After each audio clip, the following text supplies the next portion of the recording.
jaa ngeen jëf ci ànd bi ak ñun ci seen télévision ITV delluwaat sant suñu borom tabaraka wa taala bi ñu may kàttan ak wér ba nu àndaat ak yéen tey na woon fa woon waxtaanee Sénégal li ñëpp bokk émission Kennu Askan Wi démb ñu ngi fi woon ak kuy yëngu ci mbirum tolluwaay réew mi ci beneen anam bi muy sociologue bi waxtaanee woon li xew ci actualité bi tey ñu ngi ci lu soxal réew mi ndax bu nee Sénégal dafa doon dëkku baykat doon dëkku sàmmkat yaakaar naa ni bu ñu doon xool doomu réew mi téeméer boo jël juróom-ñett fukk ba mbaalu ko ëpp boo deful ndànk ñi ngi yëngu ci wàllu secteur googu muy mbay ak sàmm ci jamono toll nañ ci pare ci tool yi ginnaaw bu nekkee ci ñetti weeru mbay ñu war a toll ci li ñu duppee formango war a récolter li ñu bay war a góob ñi war a toll ci bàcc jëri rëyum ngooñ ñi toll ci góob dugub ji def ko ci sàq yi am na keneen kook moom itam daa bokk ci réew mi am ci wàll te mooy éleveur bi di sàmmkat bi ca diggante éleveur ak agriculteur ñoo bokk àll bi bokk dëkk bi bokk réew mi bokk suuf si waaye yenn saa yi nag ñu laxasuwaay ko ci ngir waxtaanee wàllu gu ni mel moo tax ñu indi fi ki nga xam moo di président de la confédération paysanne di kuréel gi ëmb sàmmkat nappkat ak baykat waaye tey dañuy génne pàcc sàmm gi ak mbay mi ndax ñoom ñaar ñoo ànd waxee mooy Abdoulaye Arona Ka président ma lay wax dalal jàmm ci tebe. jërëjëf Modou Mbacké maa ngi lay nuyu di la gërëm di rafetlu aussi parce que kennu askan bi kenn dafa am lu bëri lu mu tekki pilier waaw pilier la te yow aussi béy nga sa waar ci développement de la ruralité sénégalaise. Alhamdulillah. Je dis pas développement rural mais ci développement de la ruralité sénégalaise. Ouais.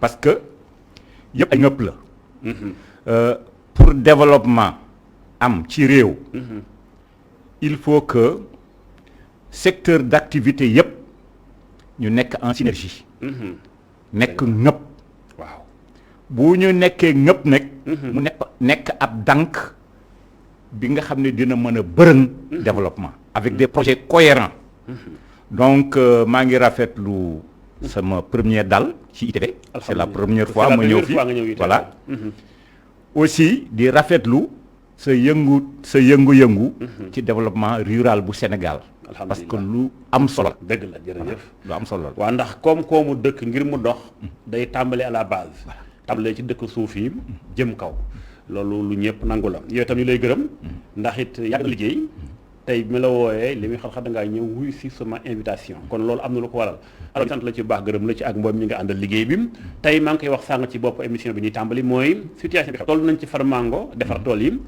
gétt yi tamit ànd ak baykat yi ci tool yi ñoom ñaar ñoo ànd alors tey problème bi mooy dégg nga ko information yi mi ngi daw am ay gox yoo xam moment bi ñi ngi am ak roofoo maanaam mi ngi am confrontation entre éleveur ak paysan bi tey ñoom ñëpp ñu bokk àll bi alors exactement laaj bu njëkk bi mooy ndax dafa amul règlement bu ko tënk bu fekkee am na xanaa dana ko appliqué wut bu fekkee amul application lan moo tax situation bi ak si fii exactement jërëjëf sëñ Modou xam nga mbay ak càmm kenn mënu ko teqale dëgg la nee nañu agriculture mbay bi mu amee ba léegi mat na 10 000 ans mais baykat yi dañu mujj dem dugg ci àll bi jël ay animaux seet animaux yi nga xam ne ñoom ñoo mën a nekk ak doomu aadama ñu tënk leen nekk ak ñoom muy bay xar nag fas ak yooyu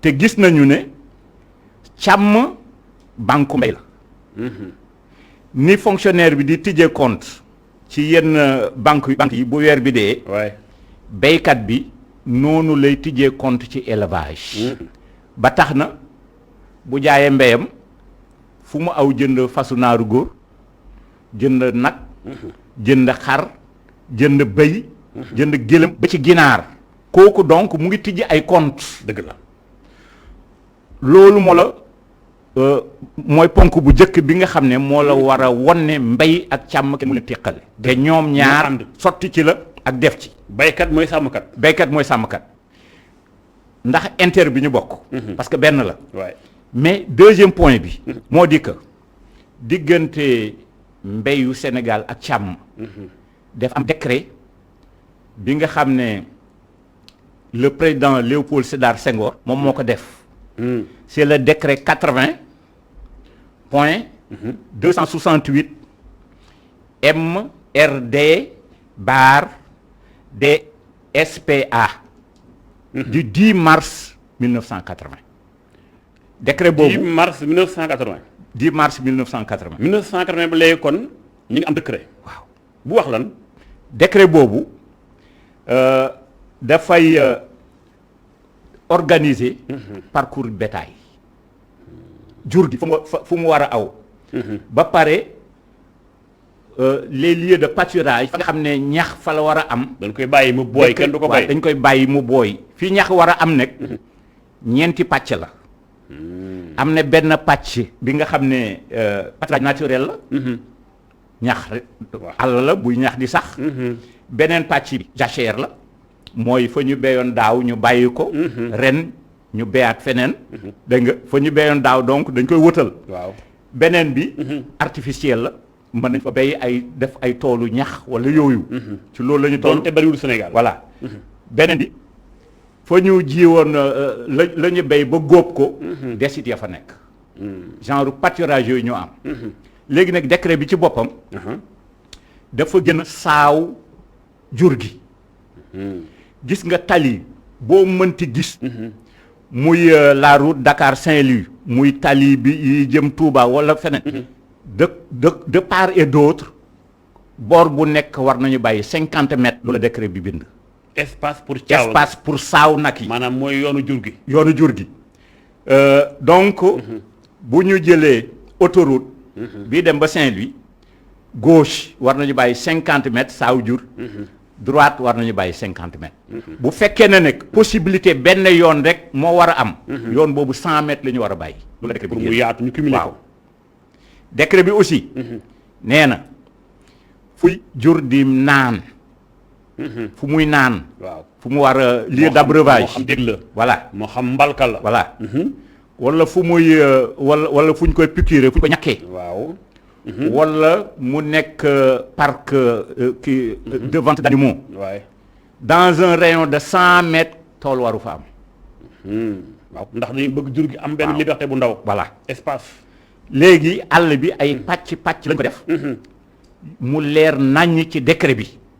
mais le problème qui se pose moo di que décret boobu kenn mësu ko utiliser. justement taxawal foofu Sénégal ni fi mbay mel ni fi sàmm mel xam nga ko xam naa ko boo demee tey ci ëttu attekaay yi la nga fay dégg ci ay procès ñu lijjanti lu ci ëpp day am diggante sàmmkat ak baykat moo laal sama jur moo laal sama tool ngay dégg pourtant ñoo bokk dëkk bi mu ne pourtant à l'époque kon ni nga ko waxee depuis 1980 41 ans bientôt 42 ans alors lii lan moo wax exactement administration territoriale bi sous-préfet préfet gouverneur ñoom lan mooy seen taxawaay ci li xew ndax mun ñoo toog nawet bu ñu tolloo fii saa su ne nga dégg ko ay yoon ay roofoo am ay confrontation am diggante béykat sàmmkat ci pourtant lii mi ngi fi di ko réglementé mbir mi kon exactement fan la bañee. mbir mi fu mu bañee. volonté la. de la part gi. volonté de la part de l'État. ok parce que gis nga ministre de l'élevage bi doog a toog nii. jour bi ñu ko jëkkee nommé. ba ñu échanger mu jox ma numéro WhatsApp. waay lu ma ko jëkk a envoyé. peut-être mu ngi may déglu. wala ni ko jege di ma déglu. lu ma ko jëkk a envoyé mooy décret bi. lu taxoon loola boobu lan moo la motiver ba càkk ñu ngi koy soog a nommé nga koy envoyé décret bi. dama ko envoyé un chantier bi nga xam ne ñi fi aw yëpp dafa mel ne dañu gumba gëlëm ci loolu. et pourtant am na importance. waaw mais bi ma ko envoyé expliqué ko ma ne ko lii chantier la bi nga xam ne. au moins booy relever défi war nga ci démarrer. est-ce que am nga ci réponse remercier na ma ci loolu. à part mais bi ñu demee. ba quelque temps. jur gi ñu empoisonné leen ci pâturage naturel. léegi am ay éleveurs. ñu kii def vidéo nag yi yónnee ma ko bi ma ko yónneewaat nag yi tontuwul. depuis boobu laa bi am réponse ci moom. ci laa gën a envoyé aussi. yaa ngi joxe benn information de taille nga ni mu am ay jur yu ñu empoisonné. ci pâturage naturel. maanaam dañ leen fi nga xam ne tool jegewu fa dara voilà. ci foo xam am ñax la ngooy la ay ñax la. ñu ñëw def fa ay mbalka ndox dafa leen kii jur yi bu ci nandee. fii ci côté Mbambilor ginnaaw Sangalkam. bi mu ko envoyé vidéo bi yónnee ko. il n'a pas répondu. ci laa man aussi arrêté yónnee ko. ok loolu benn faille la kon day mel ni li nga wax dëgg la manque de volonté maanaam manque de volonté politique la ñàkk a am yéene defar ak faj problème bi ñëpp bokk ni nga waxee ni am na jur gu nu posone noonu tamit laa lay dolli benn vidéo boo xam te bi ñu ngi wone ay nag yu tiim ay naafu gerte xam nga naafu gerte justement ak ay taram justement ak ñu ngi ko tiim voilà kon day mel ni roofoo gi mi ngi fi problème baa ngi fi mais tey léegi demee ba lu mel ni am état ministre nekk fi yow en tant que président confédération bu nga xam mooy président yi nga waxtaan ak moom daal di ko yónnee message kon ba tey noona bu rombee jërëjëf ci message bi ma envoyé amul benn réaction bi nga xam ne amul benn réaction y'en a pas eu mais loolu kon ba xañ te dafa am leneen lu gën a grave loolu muy Serigne Mbacké Niang l'autoroute à péage Ila Touba ak yeneen autoroute yu ñu def amu ci benn norme décret bi bu ñu respecté wallaay man dama ne woon les organisations des éleveurs nañu jóg porter plainte contre loolu parce que déjà boo xoolee léegi l'autoroute à péage fi ñu aw nag yi amuñu fu ñu aw te ci décret bi def leen may awukaay waaye même bu fekkee tunnel la sax dañ ci war a aw génn tunnel lay doon lu cëpp léegi dañuy xaar 1 an bu nekk ñu jël 15 tonnes wala 17 tonnes aliments de bétail séddale leen de part et d'autre ma yokk la ci Ila Touba man dama ciy jaar mais li njëkk a daw sama yaram mooy rabi àll yi ci kaw tali bi parce que amul benn espace bu leen may pour ñu traverser war na am awukaay dégg na ko nga xam dañoo dagg comme mur de Berlin lañ ko def voilà comme mur de Berlin et c'est grave dañu ko dagg amul benn espace moo xam kaña gi la moo xam till bi la moo xam jaar ji la moo xam lapin lëg ji la bu awee ci kaw tali bi dañuy deewee mais charrette yi ñiy yore seen charrette waaw am na ma gis benn tunnel bi nga xam ne waa ji da ci bëgg awale charrette am charrette mënu da aw ci tunnel xam nga nan la mujj a def tekki fas bi buus gi xaw ma nan mais fas bi moom dafa bañ mais loolu ça porte atteinte aux populations du monde rural et c'est dangereux te pourtant loolu sax du suñu waxtaan mais yaa ngi ko évoqué man yaa ngi na ko seetlu occasion moo mësul présenté wu mais tey occasion baa ngi nii tey lu mel buy am projet mel noonu di toll ni autoroute Ila Touba presque 200 kilomètres war na mën a am ay experts en environnement ñu war a jox alam gi àqam ni nga gisee ay Chine ay Japon ñu gis benn garab wala benn parc ñu fexe ba tali bi bañ koo jaar wala ñu awee ko ci kaw maa fexe daal ba préserver nature bi dafa mel ni fii loolu amu fi ceeb ku fa jaar dana gis ni kon am na yu bëree bëri bokk ci dundun gi bokk ci ñun ci askan wi ñu bokk ak ñoom suuf si jéeri ji da leen a xañ seen àq ñoom tali bi ni ñu ko toppee à quelques kilomètres yi ngay romb yëpp da nga gis ko xam day daw bëgg a jéggi dam fu mu jaar pourtant moom amoon na peut-être famille côté bale parce que dañuy nit ñi amee famille amee mbokk noonu la rab yi amee aussi seen famille moo tax loolu xam naa ni jàpp naa ni ba tey amagut li naan bay wéyagul mbuus est-ce que mën nañoo ba tey am solution ci wàllu googu ba tey am ci solution xam nga autoroute kii à péage ni ñu ko tabaxee kon nga xam ne ay toj-toj dina am mais yooyu yëpp dañu gëmm croiser les bras ils ont laissé faire te normalement même ci loolu dafa war a am ay commission au niveau de chaque département c'est béykat yi sàmmkat yi sapeur pompier collectif yooyu yëpp ñu dajale ñoom même avant nawet bu ñuy ruuj commission boobu war na taxaw ñu xool fu ñuy ruuj ak fu ñu warul ruuj mais commission boobu le sous-préfet moo ko war a présider mais malheureusement peut-être bu amee tim benn wala ñaar wala ñett la bu yàggul Ross Béthio daaw invité woon nañ ma ci lu mel ni entre jàppante entre béykat ak sàmmkat mais bi ma ñëwee bi ma jëlee parole dama ne leen lii dafa am solution depuis 1980 waaye mais kenn du ko appliqué ma préfet bi ma ne ko yow lii sa mbir la bokk la ko kenn bi mu tuddee décret bi laa gis mu génne bigam après noté day mel ni kon yaa ko jox information bi mais alors tey pour tëj côté tali bi pourtant amoon na à l'époque bi ñuy démarrer chantier wu autoroute yi boo xoolee c'est la première fois xëy na Sénégal am autoroute bu dem am boobu dimension peut-être daañu ci mën a bàyyi xel xam ni am nay conséquences yu doy waar même sàmmkat wala baykat bi daan jógee ci dëkk bii jéggi dem bay fale toolam dañ koo xañ accès boobu justement parce que liñ duppee ay passerelle dafa soriantoo ci biir Ila Touba bi dafa soriantoo trop xoolal divagation des animaux au début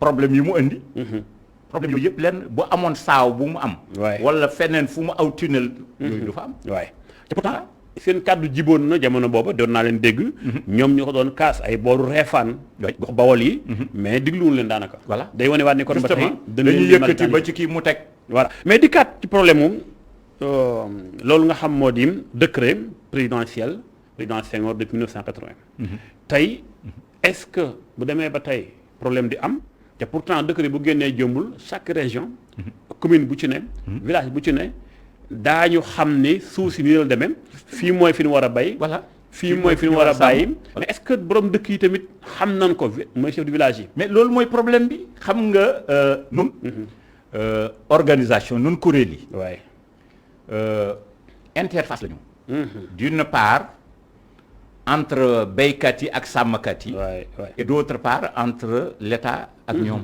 ngeen nekk intermédiaire voilà noonu donc sunu rôle mooy di joxe ay orientation waaye gis nga lii ni ci tiroir yi la nekk man depuis année yi maa ngi koy fëgg di jéem a dóor pour fàttaliku nit ñi décret rek moo ko mën a remplacer waaye décret bu président jël beneen décret rek moo ko mën a remplacer dindi ko indi leneen est-ce que sax décret bi instant bi baax du mais est-ce que nekkul demul lu aajeem renouveler gën ko méngale Sénégal non dafa méngoo ndax ko xam ne na Sénégal léegi tey léegi daanaka mën na wax ne kadib na jamono dox na ba raw na ko dafa aajewaat dépoussiéré actualisé dépoussiéré seet nuñ koy daboo parce que décret bi nga xam ne yàlla président Senghor président Abdou Diouf ñëw Wade ñëw président Abdoulaye Wade ñëw 40 ans président Macky ñëw 40 ans décret bi nga xam ne 4 présidents décret bi ëmb na leen te mënul jóg mënuñu ko appliquer mais kon kay ay ruur problème yi yëpp parce que tous les problèmes qui se posent configuration dafa changé voilà am na foofu nekkoon na àll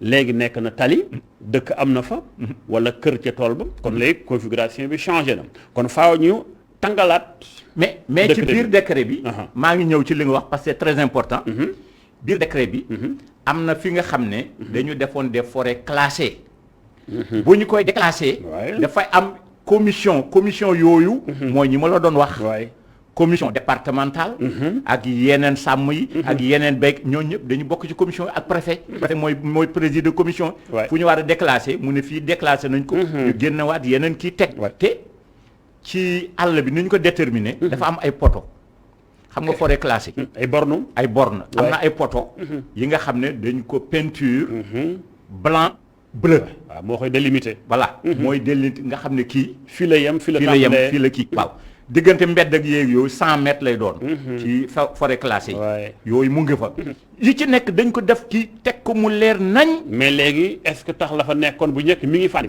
tey fi nga doon xàmmee ni fii nekkoon na pour pâturage bi la pour nag yi xar bëy man faa lekk léegi mën naa am tool la jamono soppeeku na ca sàmmkat tamit xamu ko même baykat boo demee baykat mi ngi bay foofu xëy na ci décret bi nekkoon na fa pour ñu faa bay dañ ko bàyyi doon pour jur gi sàmmkat xëy na mi ngi sàmm foo xam tamit du woon pour sàmm pour bay la kon mbir mi am na pëcc xoogu am mais tey loo yaakaar ni moo war a am daar pour sauver ay vie ndax situation bi tey fi ne fa la toll sauver ay bakkan comme li ma la wax ne àll bi koom-koom bi ñoom ñoo ko bokk dëgg la baykat ak sàmm ak nappkat ak képp kuy jëfandikoo gàncax wala foresteurs yi ñoom ñoo ko bokk dëgg la parce que développement mënul am uniquement ci mbay kese développement du am sàmm kese du am napp kese du am foresterie kese développement du am il faut que ñu lëkkaloo à la kulialin dëgg la loolu donc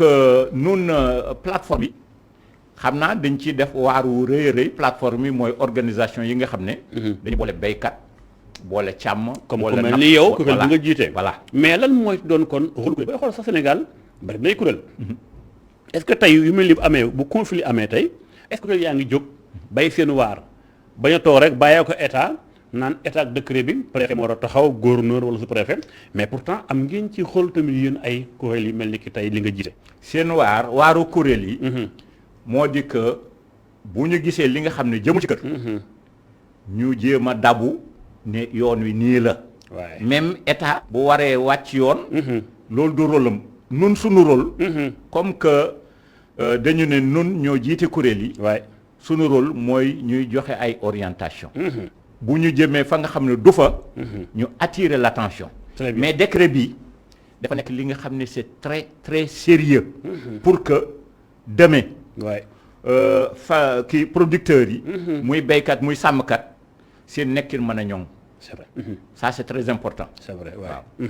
et il est temps que ñu dépoussiérer ko. Ouais. respecter appliquer ko. très bien mais est-ce que tey en attendant ñu koy dépoussiérer génnewaat décret bi est-ce que tey sa kuréel wala ñeneen ak ñeneen toog ngeen ci déplacé wu dem ci benn zone bu am conflit par exemple tey fi nga doon joxe information nga ni dafa am ay nag yu ñu empoisonné wala nga gis ay nag dugg ci tool jàmbur nga xam ne kon fii mën naa jur jéyee ndax lu ci ëpp da ngay dégg ay boroma ay bakkan di faatu te pourtant ku ci faatu ñoo bokk même zone bi ñoo bokk ay dëjël ak mbaa boo ko gaañee ay da nga koy seetiwaat bu nu ko dëj fa ngay yenn bu deful ndànk ba pare demaat ci ay yoon dem ndik leen tem seen famille askan commencé xajam dëkkandoo bi yàqu kon jóg ca teel moo gën ndax tey kuréel yi ñu ngi jóg ngir intervenir bu fekkee am dëkk yu jamono ñu am ci ay quelque man en général yi ci ëpp bu may def assemblée générale wala bu may def tournée sama producteur yi nekk ci région yooyu laay laaj lan mooy seen problème ok bu fekkee ne suuf la ma rocc ci décret bi ëndaal kenn ku nekk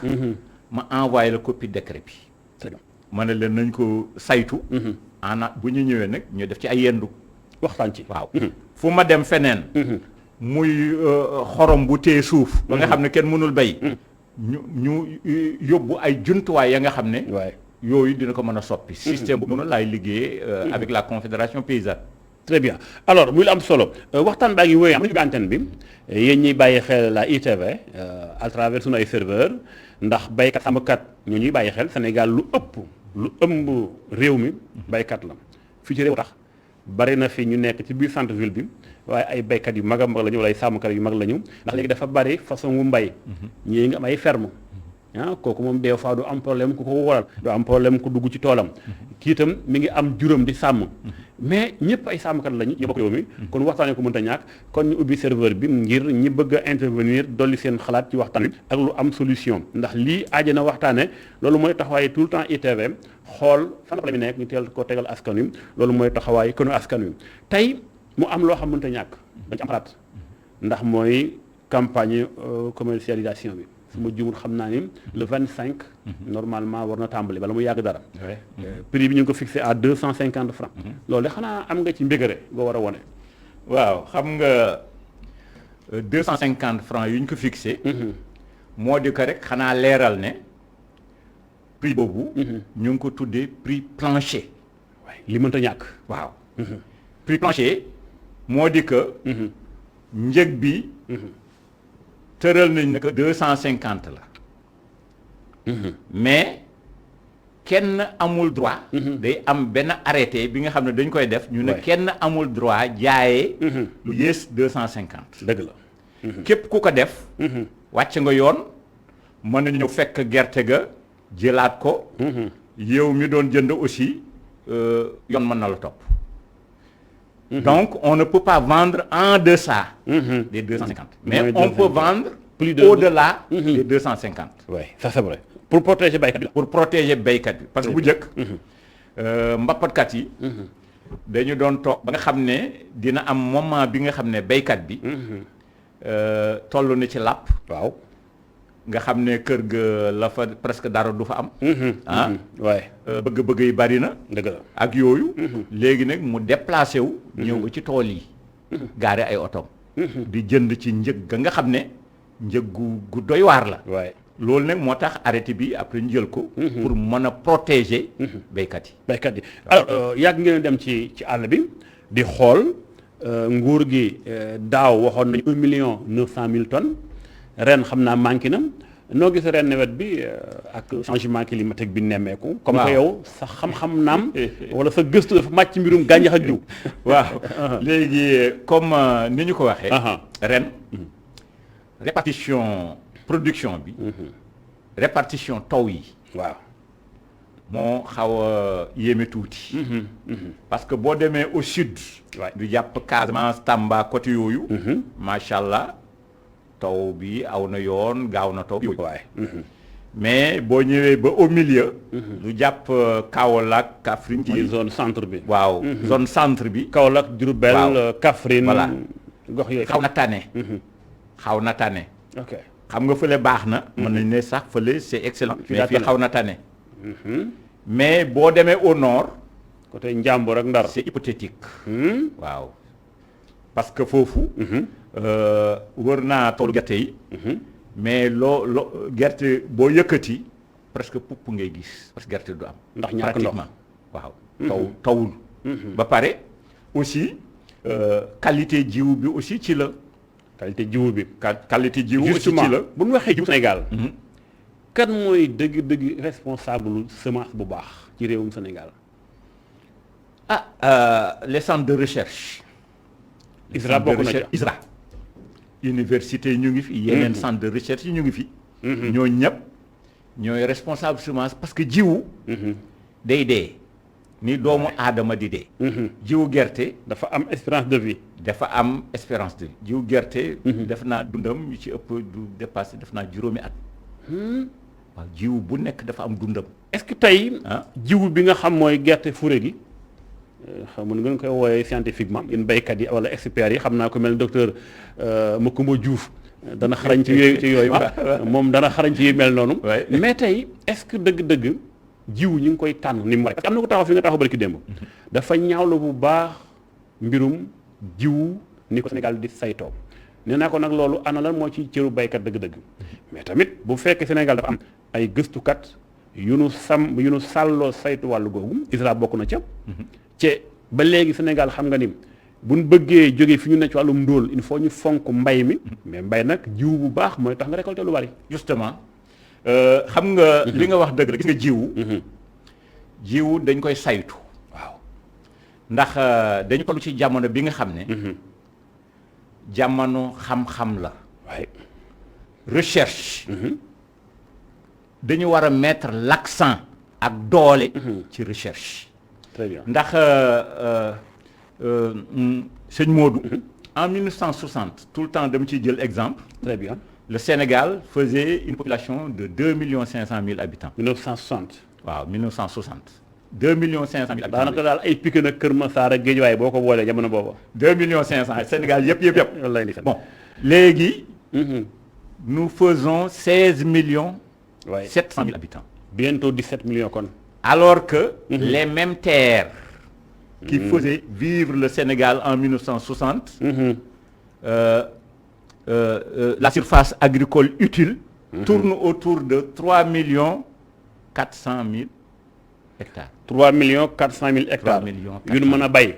yu ñu mën a bay ak sàmm. 3,8 millions xaw ma 400 000 côté yooyu. waaw 400 000 laa gisoon daañu ci ginnaaw. ça fait 19% de la superficie totale du pays. ci population baa ngi yokku. population mu ngi di wàññi suuf soosu. mais léegi nag li doon dundal 2,5 millions. est-ce que jamono bii dina mën a dundalaat 16,7 millions. waaye. way mën na nekk. waaye ci ban manière. waaye il faut que ñu dugg à la kuliali il faut ñu dugg laboratoire. il faut que ñu dugg laboratoire. parce que suuf si. loof na. ñu xool nan la ñu lottali suuf si. jiwu yi loof nañu. compte tenu des changements climatiques. compte tenu des gaz à effet de serre. bien sûr tels que le CH4. oui CO2. tels que le dioxyde de carbone. et tout ce qui s'ensuit. ak pollution yeeg. ak pollution yi nga xam ne ko jëfandikoo dëkk bi. léegi nag il faut que ñu xool compte tenu loolu. nan la ñu mën a defaree ay jiwu. yi nga xam ne dina mën a résister. jox ñu li nga xam ne moom la ñu bëgg. da nga indi lu am solo. loo xam ne fa ñu taxaw ci. lii nii c'est très important ñu taxaw ci parce que da nga def benn calcul diagnostic bu am solo 1960. 3 millions la non 2 millions. 2 millions mooy 3 millions kon maximum. tey ñu ngi ci presque 17 millions. oui kon suuf si. lan doon bay. ba tey mi ngi fi. waaye wàññeeku na. ndax man mii xëy na booba nekk mu fi woon. ci am naa kër kaneen noonu. kon fan doon bay. justement bu ma jëlee par exemple Touba rek. ni mu développé woo. foofu rek misaal la. danga gis ay quartiers yoo xam tey. y a de cela 20 ans ay tool la woon. nga xam ni kon. nit ñaa ngi dox. Dakar boo ko jëlee environnement bi li ko war xam nga ni am na fu bari ay tolloon léegi nit ñi dëkk nañ fa. kon li nga wax dafa am solo faa ñu taxaw ci. li nga wax ni la recherche. est-ce que dëgg-dëgg. noonu la ko état bi xamee noonu la ko ministère bi dénk mbay mi xamee est-ce que noonu la ko waa ISRA experts yi xamee. ISRA noonu lañ ko xamee dëgg.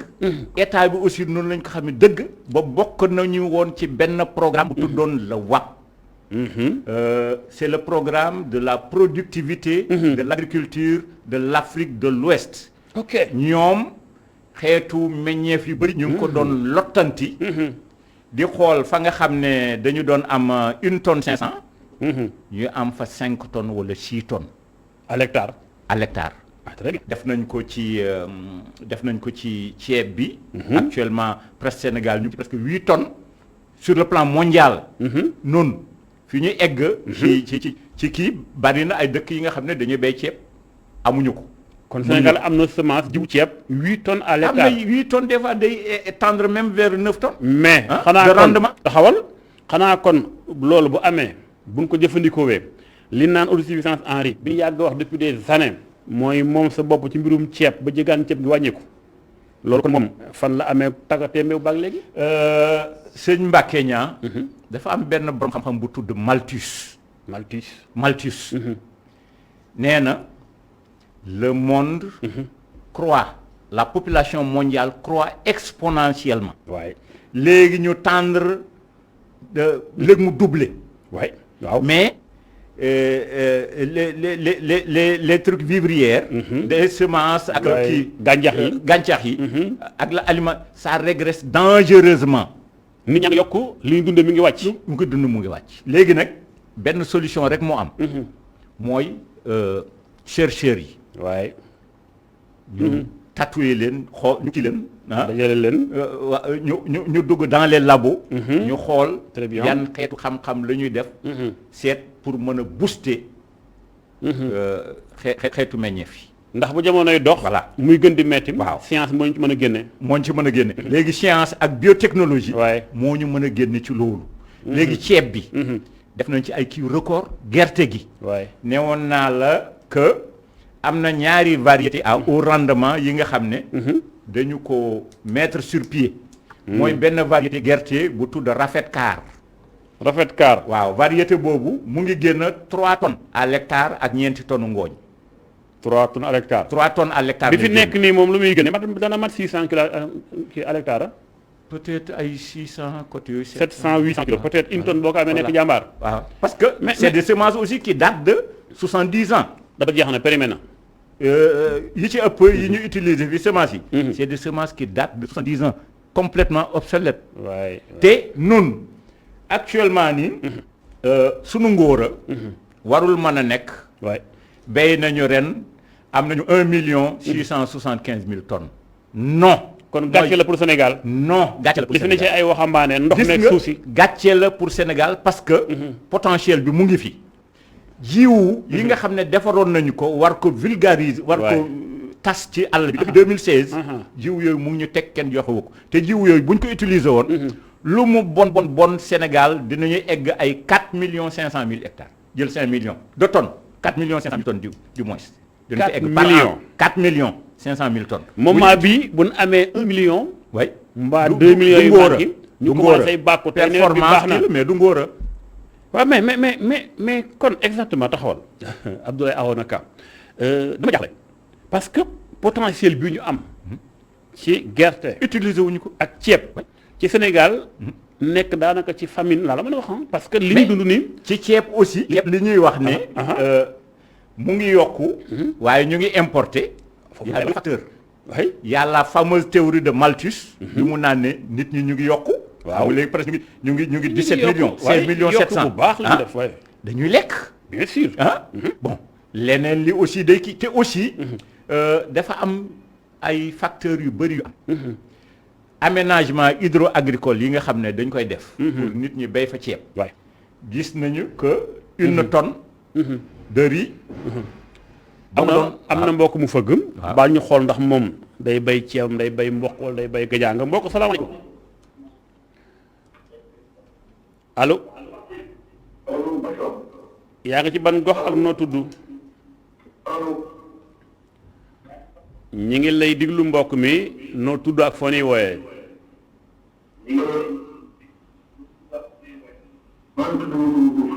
wàññi sa rajo bu baax wala sa télévision ñu mën laa dégg-dégg bu leer.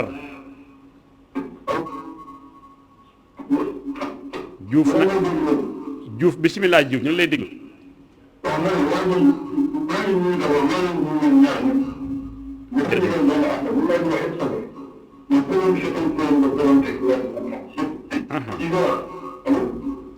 waaw ñu ngi lay dégg bu baax.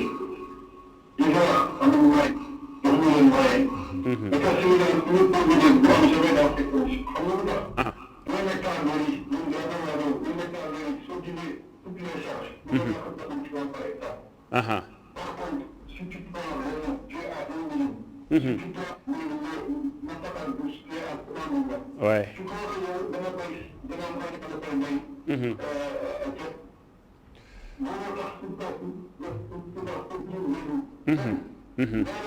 Ouais.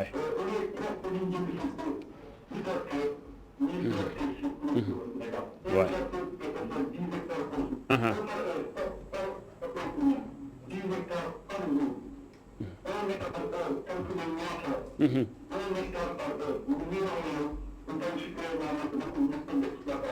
Ok.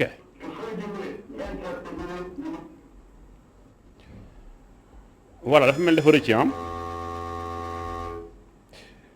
may ñaan waa Somme nañu xaw a wàññi un peu téléphone xaw a mel dafa xaw a saturé un peu xaw a wàññi un peu cliqueuru téléphone bi un peu li ñëw ci fii alors dégg nga li mu wax ci gàttal mooy xam-xam baa ngi man baa ngi fi waaye dafa xaw a des maanaam joxuñu leen dëgg-dëgg les moyens wala manque de volonté politique lu état du Sénégal mooy fi nga toll woon sànq mooy li Sénégal am ci potentiel dañ ko exploité wut parce que sànq fi ma doon posé question bi faa ñu dugg sëñ Diouf ñu koy gërëm bu baax malgré que taxu ko woon a leex noonu ci dégg-dégg waaye li am solo mooy tey Sénégal di importer ceeb bu ceeb manqué bi lu ñu bëgg a dee di wuti meew di wuti ay chocolat lu ne ci ñu am fii matière première bi am suuf si am ndox mi am waxambaane yi fii boo jëlee fii di ITV mais li fi na ci ay waxambaane fi bari na war nañoo mën a buñ lii nii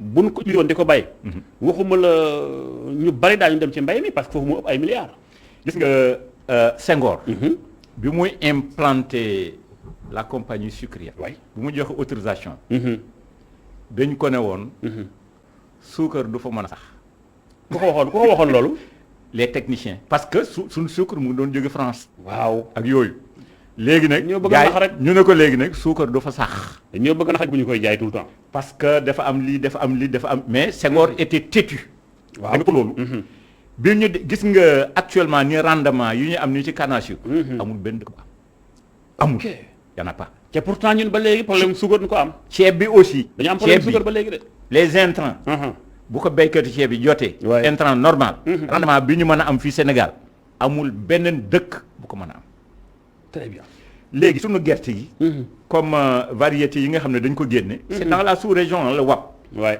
programme la bi nga xam ne Afrique yëpp ñoo ko bokk mais est-ce que programme boobu tey Sénégal dañ koy obligé mu appliquer la cay génn comme ay dogal yu ñu jël wala réew bu ne am nga liberté jëfee sa réew bu nekk programme yi réewu CEDEAO yi ñoom ñoo ci bokk mais nun ak ñoom sax demoon nañ di échanger ay variétés gàncax ak yooyu ak technologie bi nga xam ne parce que bay rek jaay kooku du mbir bay rek jaay da nga war a bay dunde am stock dafa war a bay dunde yaakaar naa am nga information bi Thaïlande correspondant moo fa nekkal fii sa mbay ma nuyu ko nee na ma fi ñu toll ni ceeb bi Sénégal di jënde Thaïlande Thaïlande yi nga xam ne ñu koy jaay xamal ni stock la bu am 10 ans dañuy bay denc bayaat denc ba mu at ñetti at juróom-benni at la ñuy bayaat te juróom-ñaari at ba nag lay soo ko vidé benn magasin jaay lañ dencoon yàgg cela 7 ans wala 8 ans soog a dugal stock bu bees yow nga indi Sénégal di ko consommer yaakaar ni ceeb bi nga lekk ceeb bu bees la fekk na ceeb bi sax am na 10 ans boo defoon da nga ci magasin xool Camargue yaa ngi dégg Camargue bi nekk en France bien sûr ñu ngi koy dégg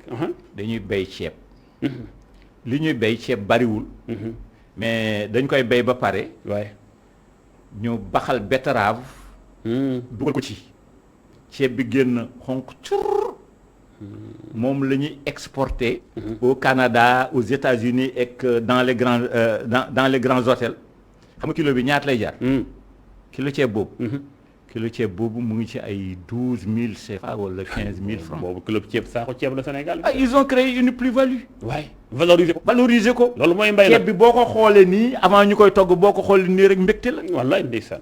ñu sant Fall kontaan nañu surtout buñ leen koy tegal benn kuddu luus lañ leen koy tegal. wallaay nga lekk kontaan. palaat bu ndaw lay lekk nga ceebu Camargue. ca fekk na du nekk lu garaaw ah. bay ko ba pare daal di baxal kii dugal ko ca mu daal di changé. nga xam ne kuy cuubal sëñ Modou heure bi waroon na fekk. actuellement ñu ne ñu ngi ci 5 millions de tonnes 6 millions de tonnes. waaw mais. usines yi fi nekk. il faut que ñu commencer valoriser. di contractualiser ak béykat yi producteurs yi. waaye parce que état aussi mënul continuer rek chaque année. muy soutenir ku ñu soutenir tout le temps. pour nga dem aussi décoller problème. pour jeexal temps baa ngi commencé sori. mais dafa am lu ma seetlu woon. mooy gis nga chinois yi. ñëw nañu Sénégal. amuñu gerte ñu jënd fi gerte. yaakaar naa loolu aji na taxaw seetlu. ils ont eu 20 millions de tonnes. voilà yow. amuloo gerte. nga ñëw Sénégal jënd fi gerte. li nga jënd nga dem nga ji ko. récolté 20 millions de tonnes. Sénégal bi jaay gerte. amut lu may 1 million et quelque. yow nga dem jënd ci 1 million yi jënd ca. waaw Sénégal consommé ca waaw Sénégal consommé ca. Sonacos consommé ca. waa ji sant Fall Mbaye Dieng yooyu ca caaf lii mu def ko dege def ko maafe ñu ngi ci lay baase. chinois bi ñu jënd si ba pare yóbbu ko. bay ca génn ca 20 millions de tonnes. xaw ma 25 millions. mais loolu ñoom ban technique bay la chinois yi bayee. xam nga lu ci nekk. da koy jox ak xam. parce que nee naa la suuf si. waaye dafa lot. suuf si. depuis jamono maamaat. mu ngi joxe. waaye kenn joxu ko dara. waay. elle ne fait que donner la terre. waay mais rek. En contrepartie. joxuñu ko luñ ko war a jox. sama xel dem ci lu mel ni Israël dégg naa ñoom suuf si. dañ koy fexe ba li féete woon kaw féete suuf. waay waaw mu dundaat. di ko jàqar bi. di ko wëlbati. waaw fii Sénégal dafa même fii bari na ay dëkk yi nga xam ne yi ci ëpp ci Afrique. ruuj dañ ko baax. ruuj dafa xew yi. ah bon parce que ruuj day rey suuf. ñu war kon ñu ne Kajoor ak Bawol jàpp nañ ne boo rujut ba lakk. non ñax mi nekk ci kaw. gaañ dañu ñëw rek ji ci ñax mi ñax moom day gën a dundalaat suuf si. bu nëbee day dundalaat suuf si. kon jëmul tool bi nga koy def muy set ba leex dañ. déedéet suuf warul set. waaw te suuf dafay dunde ni doomu aadama di dunde. gàncax boo ñëwee ci suuf suy dund. boo jëlee sa loxo nga dugal ci bàq bi tibb. boo ko tàllalee. nga gis ay gunóor ak i sax. ak i dammitu bant. xamal ne suuf muy dund loo fi ji dina la jox fuuf lu ko ëpp. ok kon li nga boo ci gisulee dara xam ne suuf si deen. ok parce que li ko dundal mooy. xob yi. waaw ak yooyu dox. moo koy dundal mu am ay bactéries genre. voilà moo koy dundal. alors waxtaan waa ngi tàmbalee sori du ñàkk nga am looy war a tàggatoom. ngir baykat sàmmkat gën a am jàmm.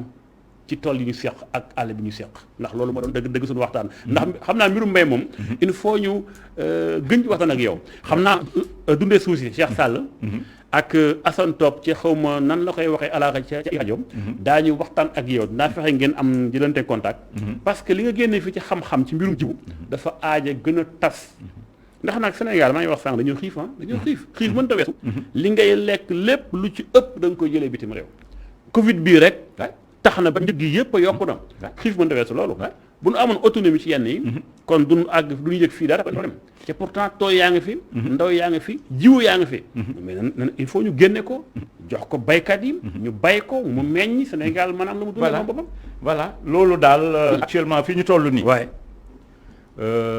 mbir mi yëpp labo la labo ak saytu xel li sa xel ak saytu loolu mooy rafetal suñu nekkin dëgg la moo ñuy développé mais lu mbay mu jëkk du mbay waaw jamono dox na waaw il faut ñu changer doxin jamono dox na te avec les changements climatiques dafa mel ne tukkite àdduna bu taxaw la waaw parce que même boo xoolee ni muy def gàncax bi di ko def jur gi noonu la koy def doomu aadama yi parce que actuellement jamono bi ñu toll ABC mooy def ravage parce dem na que daa gaaw loolu lool ça fait partie des changements climatiques dëgg la des conséquences des changements climatiques. kon faa ñu taxaw waaw faw ñu taxaw. wallaay il faut ñu taxaw ñun tam ñu ngi taxaw foofu ñu ngi taxaw foofu sant leen gërëm leen ci ànd ak ñun ITV Abdoulaye Akhona Ka ma gërëm la bu baax yow itam jërëjëf mbégte la saa su ne dajeek yow ci plateau yi mel di waxtaan ak yow mbirum àll beeg càmm geeg mbay mi waxaat ni baykat sàmmkat ñoo bokk réew mi ñoo bokk région bi ñoo bokk dëkk bi ñoo bokk sax tool yi dëkk bokk nu sësul baykat kon nañu waxtaan ba bu tool fekki gétt wala sax bu gétt fekki tool ndax koo ci gaañ ak koo ci yàqal yéenay bokkaat du penc mi kon nañ ko waxtaan ci teel gindikoo balaa muy gën a ñaaw sant leen gërëm leen ëllëg incha allah ci beneen kenn ak beneen sujet beneen invité illa liqa